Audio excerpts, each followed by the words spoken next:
Bicara tentang otak, tahukah Anda bahwa otak manusia mempunyai rahasia yang telah Allah ungkap dengan sangat luar biasa 1400 tahun yang lalu dan terbukti ilmiah pada hari ini.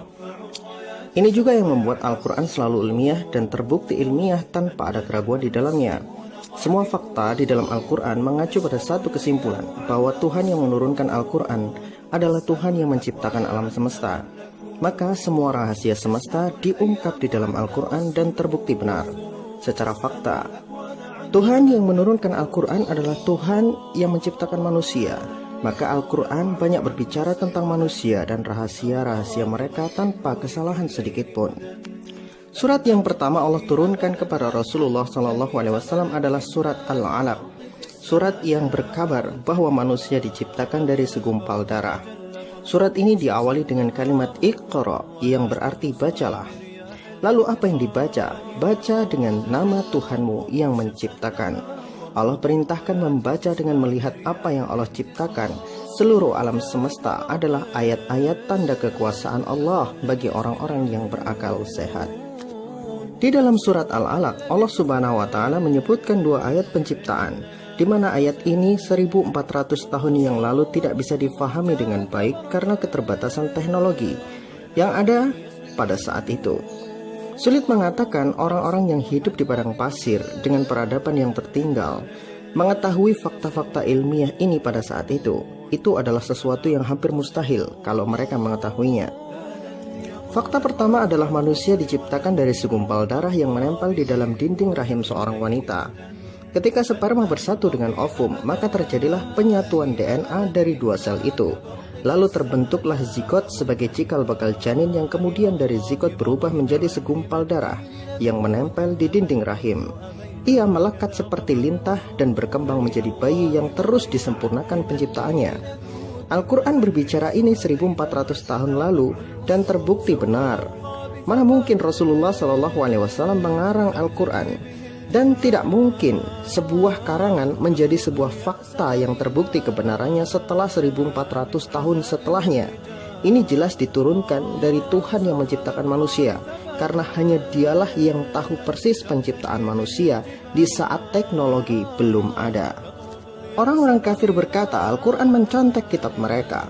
Saya tegaskan, tunjukkan di ayat mana yang mencontek kitab kalian, wahai orang-orang kafir. Tunjukkan kepada kami. Al-Quran datang dengan berita yang berbeda dari kitab-kitab kalian. Untuk membuktikan mana yang benar kitab kalian atau Al-Quran, mari kita uji secara ilmiah jika kalian orang-orang yang benar. 2. Fakta ubun-ubun manusia.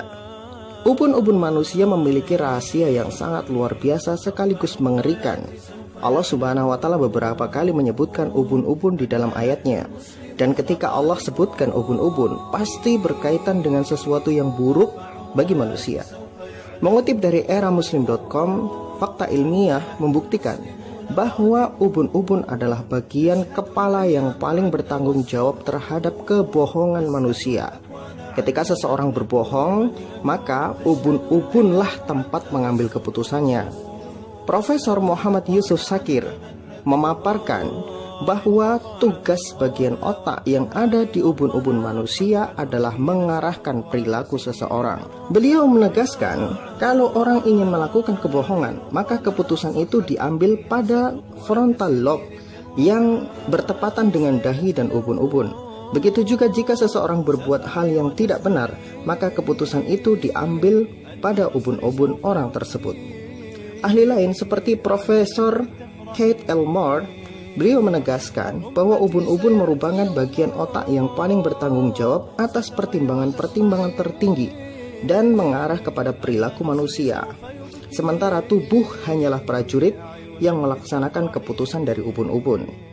Di dalam Al-Quran, surat Al-Alaq ayat 15-16 Allah Subhanahu wa taala menerangkan, sekali-kali tidak, sesungguhnya jika mereka tidak berhenti dalam kurung berbuat kebohongan, niscaya kami akan tarik ubun-ubunnya, yaitu ubun-ubun orang yang mendustakan lagi durhaka.